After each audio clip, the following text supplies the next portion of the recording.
Jamais changé par des chefs de l'État. Alors moi aussi, je renforce en tant que fils de ce pays.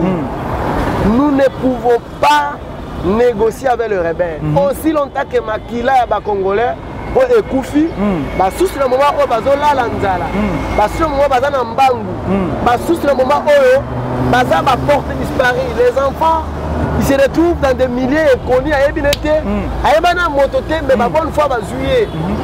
Nous n'avons pas le droit de négocier avec les Rwandais. Les M23 ce sont les Rwandais.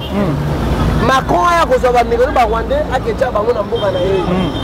Si ils veulent le mettre en France, pas que vous faites d'accord en France, il y a aussi des espaces vides.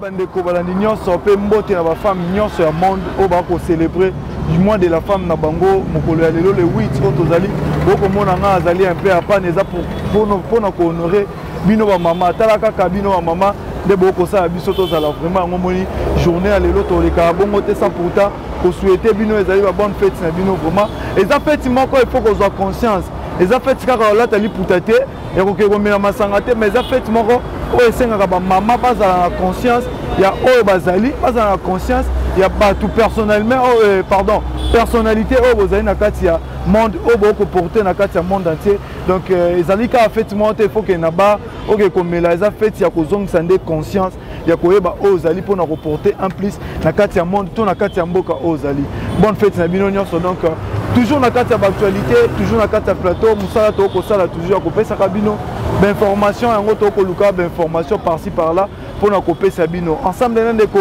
Obed pour la deuxième fois na kati ya plateau na biso nde tokosola na ye oyo etali Congo donc tokosola oyo ezali mboka na biso la République démocratique du Congo en général oyo kosenga tosola nde tokobeta lisolo mpona kosola yango vraiment bofongola matoi mpona koyoka parce que je connais le monsieur azali moto ya bwania moto arezonaka oyo arefléchisaka moko mpe ya bapanzisa yango oyo apanzaka mpe sango donc akoki kotombe na erreur te oyo akoloba boye bakondimela ye à 80% parce que azali moko apanzaka sango na kati ya monde entier mpe na kati ya mboka na biso restez toujours là ndeko Christian Louvandi fongola so caméra tosola na ndeko Obed oyo azali na ngambo na nga mpona kosola baactualité oyo ezali na kati ya mboka na biso souffrance mpe nyonso tokomona ekosimba te tokosola yango tokobomba eloko te parce que bapesi biso monoko mpe pema mpona koloba mpe bapesi biso casquette ya kozala wana mpona bakongomani kolobela bakongomani ezali vraiment moko ya passion na biso ya chaque jour. Bonjour ndeko Obed. Bonjour ndeko Jonas. Pour la deuxième fois, bonne santé. Non, santé kitoko nangolo na Nzambe ezali occasion kitoko makasi ya kopesa pour souhaiter bonne fête à toutes les femmes du monde, particulièrement na maman Oya Botingai, Emilienne Ina Mawera, au maman Botingai, na pesipé na souhaiter plutôt bonne fête na baser na nyonso ya ensemble de saints de bien-aimés, asbak en cycle au bazana kati ko fêter tana o ba awa, bazape l'église, bazana kati ko passer la conférence. Ils ont un thème émancipation sur la femme au milieu de l'église, au milieu très important de l'église. Voilà, c'était aussi l'une des questions. Il faudra c'est quoi l'émancipation de la femme au milieu de l'église. Voilà, il y a un thème où on va célébrer dans le moment où na l'église na biso na Bukala. Donc on a connu la machine avec Kinshasa. J'espère voilà.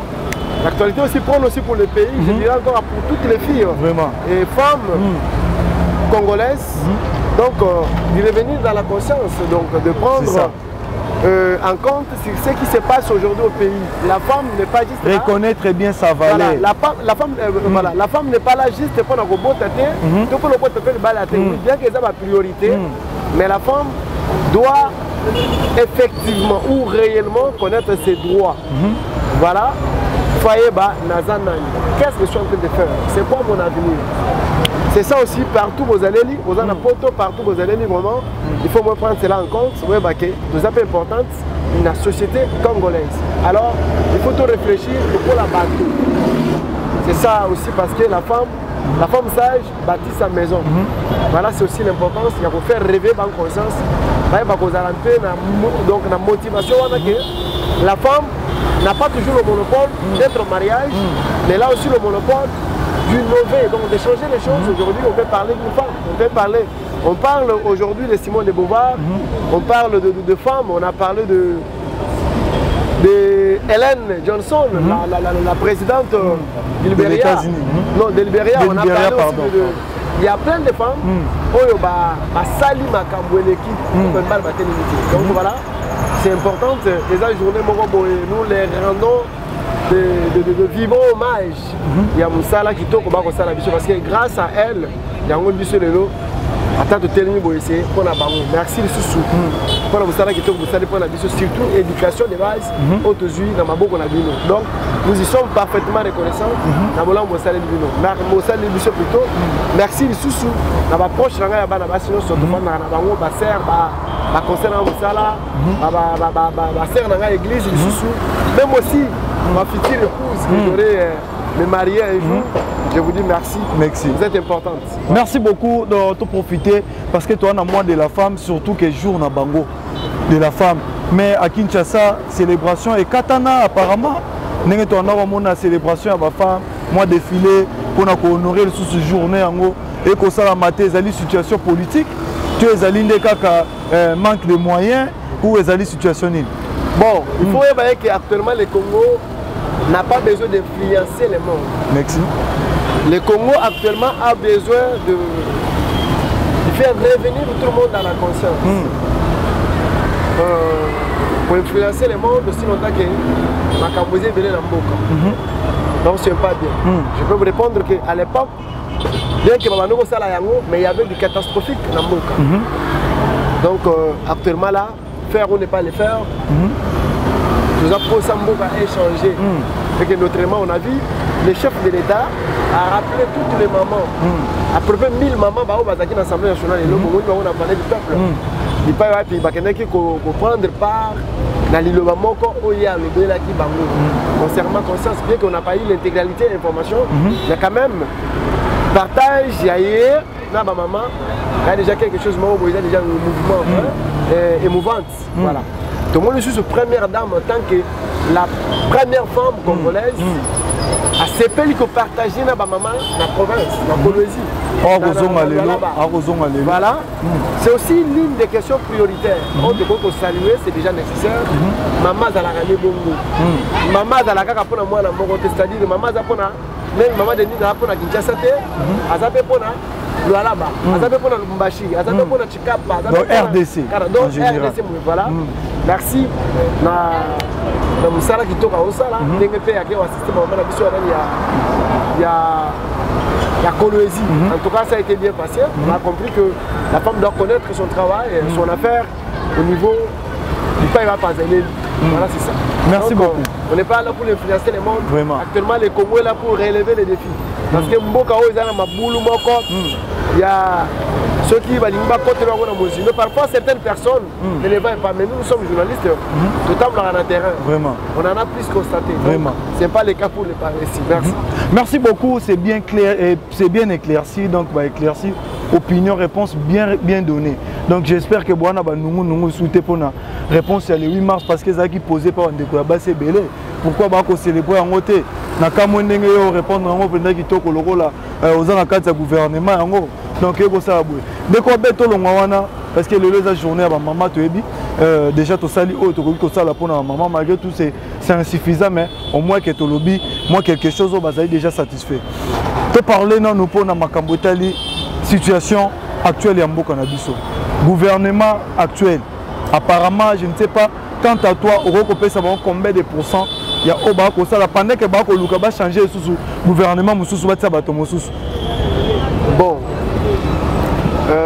biso toza église au milieu du village. Na ba ministre oyo chef de l'état no maki. Il y a des ministres au baza ba responsable. Au baza na posa ba changer situation. Et dans la nation sinon son niveau mboka na biso.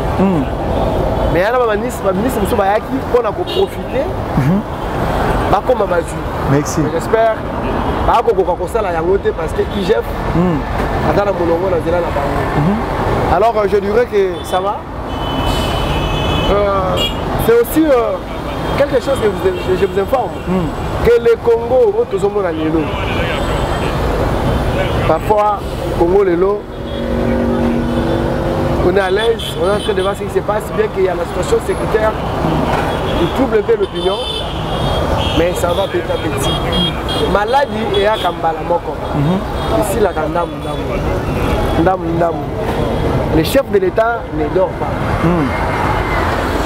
Il ne dort pas, il travaille jour et nuit. Et donc, jour et nuit pour changer la situation de notre pays. Nous le savons tous. Nous n'en parlons pas. Situation de sécuritaire dans l'Est, n'en parlons pas. Ah, Makambabal, donc Makamba football, un problème. Donc, presque dans le secteur rebelle, moi, Makamba les autres qui vont changer la route. Parce que Makambouana, je dirais que ce n'est pas dans 4 ans qu'on peut changer la situation. Donc, vous savez, moi, j'ai un bébé pendant 18 ans. Soit moi, j'ai un bébé pendant 20 ans, 25 ans. Azaki, par exemple, pas loco, moi, j'ai un bébé pendant déjà. Yo, ok, au sein de secours, je suis moi, j'ai un bébé. Mais niveau, moi, j'ai un revenir dans la conscience à place. Il faut une stratégie. Après, au télé réalité, au tel ici, qu'est-ce qu'il faut faire pour que vous ayez la conscience? Et ça, le coup, moi, je vais la libanda. À Oumeli, à Komeli. J'attends aux autres pour les lots, il y a toujours des difficultés pour moi, on a comme normal. Donc, au fur et à mesure, moi, on a pas bien. C'est-à-dire quoi? Le Congo était un pays qui était au chaos. C'était un Congo qui était, donc je dirais, qui était dans le chaos. Pendant 18 ans. Non, pendant 18 ans, non, pendant plusieurs années. Donc 50 ans plus tard. Donc, maintenant, c'est lui qui est venu pour relever les défis. Et vous allez non. Et dans la mission, vous savez que la population est à 100%, à 89%. Il y a problème en Boka Haute. Population congolaise. Nous là. Bisso, nous avons un problème très grave. Même quand on condamne les autorités là, d'abord nous d'abord là les populations. Nous avons un problème. Les populations, Bisso, nous avons un très grand problème pour ces pays. Pour l'émergence, le développement, le changement de ces pays. D'abord c'est nous. Parce que nos mentalités, elles sont saturées. Donc nous avons un problème de mentalité dans toute la mission. Mais stabilité peut être une mentalité. Non, nous sommes comme c'est un pays mis à part. Nous avons la Bible, mais nous avons un problème très sévère. Au moins, si la population est consciente, même ce que les autorités doivent faire, vous verrez que tout ça va mettre en pratique. Vous bien le voir là. Exemple dans le Moukier. Parce que je ne sais pas moi si vous ferez un micro-baladeur pour que vous ayez une image Moussoussou, pour les sanité. Donc bon, on ne peut plus présenter une image de sanité dans l'amour à Bapaya, mais quand même, moi, l'image pour comprendre que la population a un problème très grave. Baché ba carnivore, tant ba sali France, ba sali misera, baché ba carnivore. Ba carnivore baché au prani. On a maille, ils sont écoués na France, et puis glisser pour là. Et tambola. Et tambola bien, et que j'étais, et que pèse maille monsieur mon nene pour être chaud. Mais est-ce qu'on retourne là que ba bocal to tchaka wat. Mais comment na que et si ka mota on boit ka bocal na carnivore, mais comment na mo panzi wana boye, poubelle publique eza wana. Il y a qui parle avec eux. Oui, mais le quoi? Oui, bien ou non? Très bien. Ça c'est le parking de Transco. Et comment il sera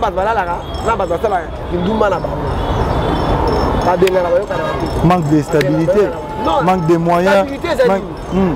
Au moins, toi-même, tu dois être stable dans ta vie. La vie ne dépend pas d'une autre personne, ta vie en dépend. C'est toi qui dois être stable. Je comprends. On est allé populaire, on est allé concité. Moi, on a un problème de l'addition. On n'a jamais été, on n'a pas, donc je dirais, je n'ai jamais été une fois en France. Mais quand même, tout le monde a abandonné en France, tout le monde a abandonné au Shingaban en France, tout le monde a Jean-Paul Massango champion en France, tout le monde a Barthélemy Tchiba en France. On voit comment il fait, comment il nous parle de ce qui se passe en France. Pour moi, la moto, allié biscuit, allié à boire qui chasse dans là, c'est un problème. Si on lié au logis poubelle public au Tché, mais ce n'est pas au Congo. Si on est là, Tant aux autres, au fil et à mesure, tu as un fils. Admettons que tu as un rawana. Tu as un 2 ans, 3 ans, tu as un étonné. Après, tu as un mais peu, bah poubelle publique, bah côté, ils avaient fait un suivi à Malongate. Oh, poubelle étonné, mais ils sont pas ni mais bah quoi, non, non, yo salaka. Notre problème c'est que c'est soumettre salaka yango. Salaka voilà. Maintenant pour la cause on a ce qu'on a montré autour là qui. Voilà, dans l'exemple maintenant qui n'est par rapport à Yake, ce n'est pas même ça faire il y a autre mboka na mulongo. Merci. Parce que le secteur est belé. Secrétaire à sécurité, donc secteur à sécurité est télé. L'infrastructure est télé. Il y a économie est télé. Il y a Bakonza, donc il y a plusieurs secteurs. Oh, ils ont un mboka na biso, ils ont des défis. Maintenant, il faut à la aigle. Au tambour, tu vois tout. Retia, oh, ça la ndam. Juste à tel que aussi là. Dès que ton corps est à 100%, mais vous verrez que ça va aller. Je comprends. Donc c'est ça. Les gens doivent comprendre ça. Que non, ce n'est pas. Attends, le moto au fil de rabattant le bagabo. Si on te prend aujourd'hui, tu vas comme une Konzamboka. Tu verrais ces pays comme si une mais ma promesse est comme si tout le monde a une explication que non, il y a quelque chose qui bloque, il y a quelque chose rassira qui va comme mani, ce qui va du pouvoir, nous ce qui changer. Mais comme on va comme on a voté, et au moins va coller la temps nous éviter ça sabotage, to ezali vraiment mutema mabe on ne veut pas entrer dans la profondeur. Il y a ma question, il y a ma promesse faite lors de la campagne électorale l'année passée. Non. Moi j'ai dit ceci, la jeune c'est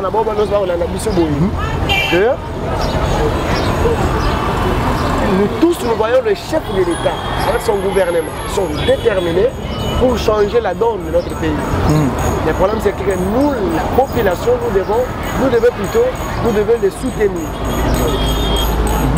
Donc la population a un droit spécifique pour soutenir Mozamboka. Bon, non, je vais lui parler ici de la famille. Vous allez à Yango, mais il se bat. Il y a la situation qui va changer. Ça reste 9 mois et demi. J'espère que Azamoto, Azomona, tout ce qui se passe au pays, Azosala, papa, c'est pas mes affaires. Si on te doit ce pays pour gouverner, je ne sais pas moi si. Bon, tu es une personne, tu peux avoir certaines idées, mais attention, c'est quel pays? Il y a plusieurs défis. Il y a déjà plusieurs défis. Bon, on va voir la mission, on va voir la France, on va voir l'Écosse. On va dire Fanda no Kimia. Fanda na yo Kimia, laissez-nous ces pays. Nous-mêmes, nous devons savoir quoi faire pour ces pays. Parce que ces pays a plusieurs défis à relever. Et ces défis, on a combien là dans Mboka Oyo. Et Oumeli et Sali, 50 ans, 40 ans, 18 ans. Donc nous devons tous comprendre que ces pays a plus de problèmes. Alors qu'est-ce qui fait que le pouvoir en place accuse toujours le régime passé? Bon, vous savez, par rapport à quoi? Vous savez que le pouvoir en place et travailler dans la coalition politique. Merci. Na gouvernement en place. Merci. Alors, il y a qui n'a pas fonction qui a légitimité. Et dans la qui est réservé la coalition politique, c'est-à-dire KFTC. Bango bazalaki batenant ya tuto. Bon bazalaki na ba fonction clé na mboka. Merci. Maintenant na binito wana mukoza mboka azalaki lokola ye moko. Bira tabazwa ki ta musu beto bandaka na ye na volonté na batu na ye a tchaki. Baleba yo kayeba salo. On ne peut pas gouverner des chefs. Le chef officiellement reconnu et un chef officieux qui n'est pas officiel, quelqu'un qui est officier. Merci. Alors, il y a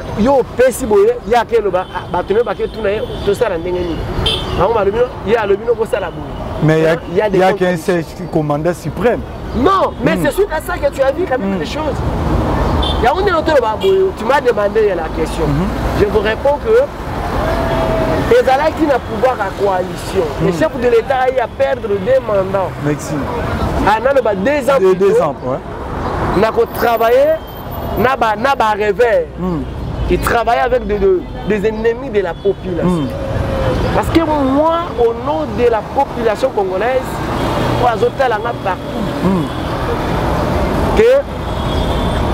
au nom de ces pays, je ne peux pas avoir un cas contre eux. Moi, je n'ai pas de couleur politique. Moi, ma couleur politique, c'est la RDC. Merci. Parce que c'est la RDC, il y a des sanguissions. Nous nous sommes réunis ici à cause de la RDC. Cette planète de terre est faite à notre honneur. Merci. Alors, si ces termes, je n'ai pas le droit. Il y a cause à baka moko yo le balo définir le baka etani non pas parce que yo soko lingi mboka ko sala mboka madote soko lingi mboka okoko zwa bisika moko mwenda poubelle ebela na tient dans les réseaux sociaux pour ba mindele ba mono ah voilà Congo non non tu n'as pas aimé cette ko le moni poubelle ezangi mutuna makolo yelo ka batako longola tu es aussi congolais tu peux mobiliser les jeunes moi 10 15 ma ça on la foule oyo. Parce que les notions de c'est toi qui souffres. C'est pas moi là. Donc nous devons aimer ces pays. C'est notre pays. Dans l'ennemi des Congo, c'est les Congolais. C'est nous-mêmes là.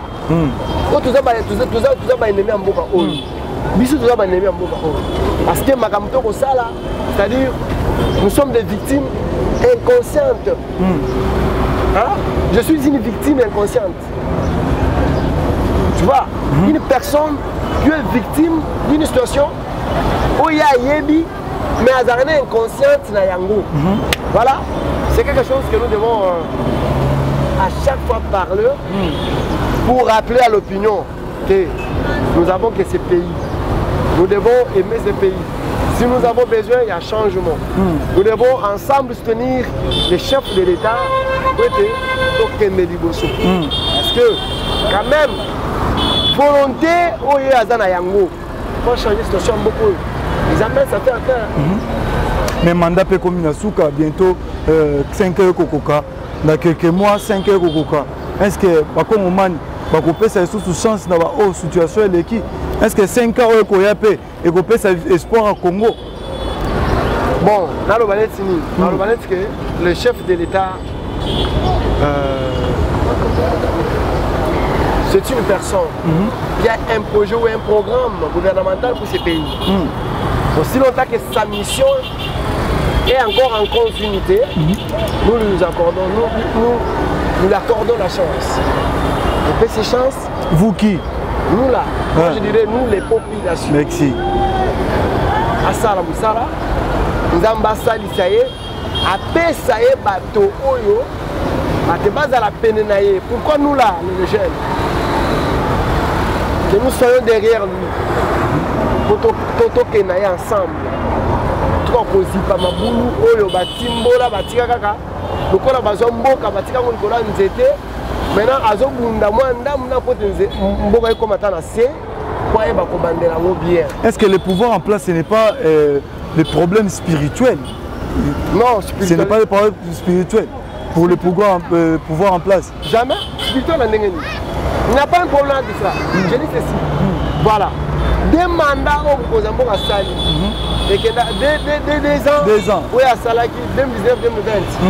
Moi, pour la bien, il y a 2 ans de brosse. Parce que le chef de l'État n'a pas travaillé. Il a subi des coques à jambes. Sauf que la rata, il y a Sundolo Nangai.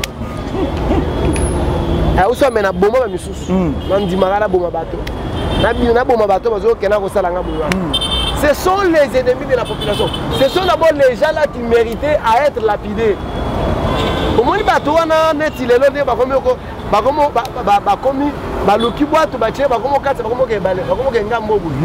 sont des gens qui méritaient de lapider. Là, je te rassure. Des personnes qui méritaient de lapider.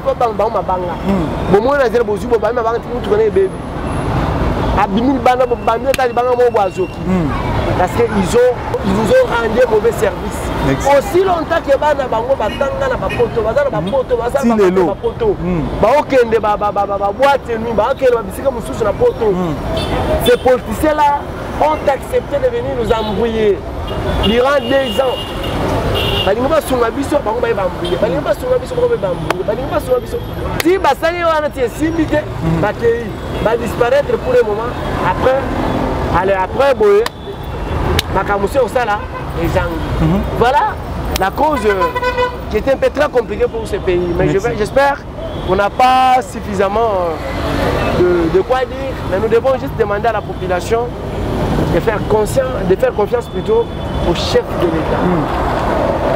Lui accorder un deuxième mandat. Le soutenir. Son projet, c'est rendre ce pays plus beau qu'avant. C'est-à-dire changer la robe de ces beaux pays. Avec l'hymne national de futilité. Voilà. Donc changer ces beaux pays à une autre robe. Bâtir un pays au cœur de l'Afrique. C'est-à-dire ce pays. Un pays qui a plus de potentiel dans ce pays. Un pays qui a de richesses. Mais que la population ne bénéficie pas. Bon, la population, je vais te rappeler paix. Moni population quand on le baloba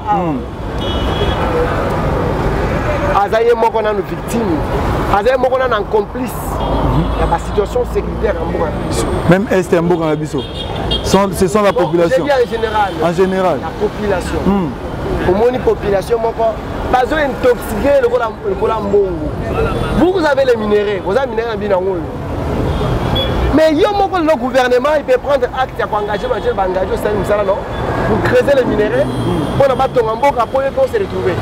Mais mon payazoya après son bon pour Zamba on se met trouble yaya koiba akena yango. Qu'est-ce que tu en bénéficie?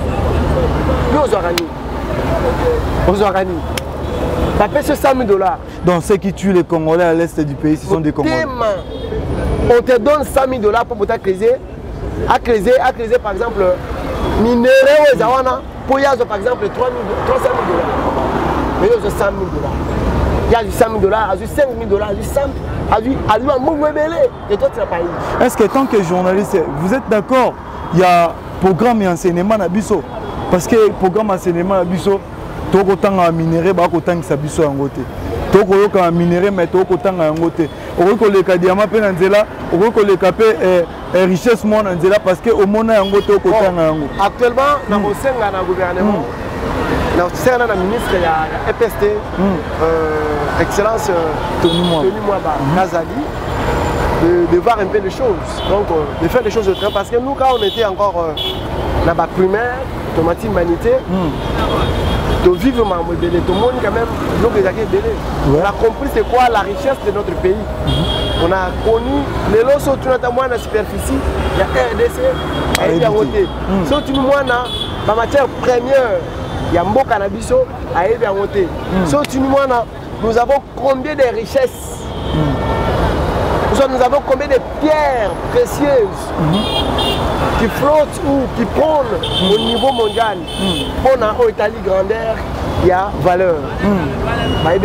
C'est-à-dire, programme d'enseignement, il faut pas commencer à changer les choses. Parce que nous là par exemple, dans tous les 5e, 4e, 5e, tout le monde a les corbeaux de renard. Ah oui. Tout le monde a don de la Belgique. Les parents de Lukendi. Voilà. Les paysans sont devenus coucou. Alors pour la Nini, pour ça le partenariat don de la Belgique, par rapport à Mikanda, parce que ils ont donné des bases, ils ont enseignement de base. Où est-ce qu'ils ont ramené la base à la Maïele? À nous l'école. À nous l'école. Donc voilà que vraiment. Parfois, par contre, ça va être pas de bar de l'eau pour là, je me rappelle à l'époque, Zaki Mater, moi, on est à Zalaka, ministre PST, quand même, il a eu à faire un peu, à ajouter quelque chose. Bien que, à Ibapé Bingina, quand même, il a eu à travailler. C'est ça. Ouais. Niveau j'avais, j'étais vraiment parfaitement, j'avais raison de voir ce qu'il lui a eu à faire durant son temps. Quand même, nous là, on a vécu l'école très bien. Vous savez quelque chose? Ceux qui, moi, n'attendent l'école primaire, bien. que cet enfant a en lui dans sa tête la grand-mère dans son intégralité. Cet enfant sera intelligent si souka. C'est ça. Alors, si l'enfant n'a pas bien fait l'école primaire, l'enfant ne sera jamais intelligent. C'est ça. Ça, c'est une réalité. Ceux qui ont beau yango, n'a évité ceux qui ont fait l'école primaire. Moi, je vous accompagne. Voilà. Je parle de ça à tout moment. Les autres, nous sommes à l'université. N'a évité.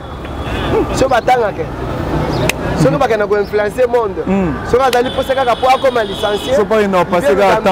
On a licencié. Mais c'est que je sais très bien, si l'enfant a très bien fait l'école primaire et que l'enfant a bien passé l'humanité et fait le secondaire dans le monde normal, et cet enfant sera un intelligent ou une intelligente durant toute sa vie. L'université, c'est juste pour avoir des titres académiques. Mais intelligence, on a un niveau à base. C'est pourquoi EPST a une obligation de revoir, de donner, pour battre bien, pour être avenir dans le Congo. Il y a bien. Un enfant, il est parfois, il peut se placer devant un monsieur comme ça. On lui pose la question pour conjuguer parfois les verbes être au temps présent. Il sait comment conjuguer à tout le temps réel, sans problème. À tous les mots. Il peut commencer à démontrer presque tout sauf rien. Mais le lot sur tout le monde, conjuguer le verbe être dans présent, ou soit plus que parfait, il va commencer à te dire n'importe quoi. Tout le monde dans la classe, je suis à L2. À L2. Mon sang, ça aide beaucoup. L2, négligez ça. L2, comment il y a un amboula. Alors, c'est-à-dire que tout cela, c'est parce que l'enfant n'a pas bien fait. Primaire, merci beaucoup, merci beaucoup Obed pour continuer pour nous citer information ni pour na bandeko ya Esther pour na guerre ya Esther pour na aux États M23 armée rwandais pour la population a toujours assuré que Mboka na les a toujours, donc tu peux donner l'information en tant que journaliste. Bon, tant que journaliste, je peux juste informer l'opinion ici. Merci. C'est aujourd'hui qu'on a eu à voir plutôt les communiqués faisant l'objet de M23 qui parlent que ils veulent voir le dialogue, de cesser les faits. Donc, ils sont d'accord pour le cesser les faits, mais ils veulent le dialogue avec le gouvernement congolais, le gouvernement de Kinshasa direct. Voilà selon les communiqués qu'ils ont eu à publier officiellement. Maintenant, moi, là, tant que journaliste et congolais, je dirais ceci. On ne peut pas se mettre d'accord avec un rebelle. Merci. Je rappelle à tout moment les autorités. Je sais que c'est une décision qui ne sera jamais changée par des chefs de l'État. Alors moi aussi, je renforce en tant que fils de ce pays. Nous ne pouvons pas négocier avec le rebelle. Aussi longtemps que Makila est congolais, et Koufi, sous le moment où Bazola Lanzala, sous le moment où Bazana Mbangu, sous le moment où Bazaba porte disparu, les enfants ils se retrouvent dans des milliers connus à Ebinete, à Ebana Motote, mais ma bonne fois Bazouye. Nous n'avons pas le droit de négocier avec les Rwandais. Les M23 ce sont les Rwandais. Macron a reçu les Rwandais à Ketcha Bango Mboka. Si ils veulent le mettre en France, pas que vous faites d'accord en France, il y a aussi des espaces vides. Ceux qui ont Biden à l'Inga Bango, mais le Congo, nous n'avons pas ces droits-là. Donc, voilà, ça je vous informe en tant qu'un fils de ce pays et j'ai la volonté de ce pays. Merci. Nous n'avons pas ces droits, bien que là nous ne sommes pas de l'armée, mais nous sommes aussi les journalistes. Nous sommes du quatrième pouvoir pour ce pays. Nous avons le droit de soutenir nos forces armées de la République démocratique du Congo. Surtout à ce moment, ils sont au front, nous les soutenons à bras ouverts. Alors, le Congo n'a pas droit de négocier avec qui que ce soit, degré ou de force. Pas Matabo Kita et Simbati. J'espère. C'était aujourd'hui Mokora Souka. Oyo, d'accord, il y a cessé de faire il y a accord il y a Luanda. Il y a passé des routes à Luanda. J'espère c'est aujourd'hui. Et le local ici communiqué na bango. Alors on attend voir c'est quoi la réaction qui sera sortie du côté gouvernement congolais pour que sur la base de données pour informer Bino Mokologoya. Mais au Bino Bogoya, Bino Batoufa, le Congo il n'est pas donc il n'y a plus le temps. Il y a qu'on négocie dans la rebelle, jamais. Merci. Tous derrière le chef de l'État et soutenir les FARDC pour une victoire définitive pour ce pays. Merci beaucoup. Mot de la fin pour l'émission. Voilà, mot de la fin c'est que faut s'abonner. Merci. Faut s'abonner belé. Faut la navigation paye belé. Bishop, ngana journaliste. Je n'ai pas peur de vous dire que nous sommes humains. Sans offenser qui est parfois dans ma parole dans l'aïe. Excusez-moi. Alors je dirais que ceci. En journalisme, nous avons un terme qu'on appelle l'objectivité, c'est-à-dire chacun peut avoir sa couleur, mais ma couleur est réservée. Merci. Ne me tenez pas à la rigueur. Prenez-moi en charge. Donc on est informé à tout moment. Donc on peut se faire à tout moment. Ceux qui vous ont posé ma critique, il n'y a pas de problème. Merci. Au critiquer Bichot, il n'y a pas de problème. Merci. Si vous avez posé sur le lac, contactez-nous, on va toujours commencer à causer. Pour soit au fur et à mesure, nous serions ensemble avec vous, sans problème. Mais le Congo reste notre priorité. Yo, Mangaï, Motozo, Kalingala. Merci. Merci beaucoup aux Agui tellement et Belé à Kolanda. Binoka, vous informer, c'est notre devoir. Chercher les informations, c'est notre passion. Tokuta Nimbalasima, Soki Kolo Azongité, au revoir, ciao. Merci.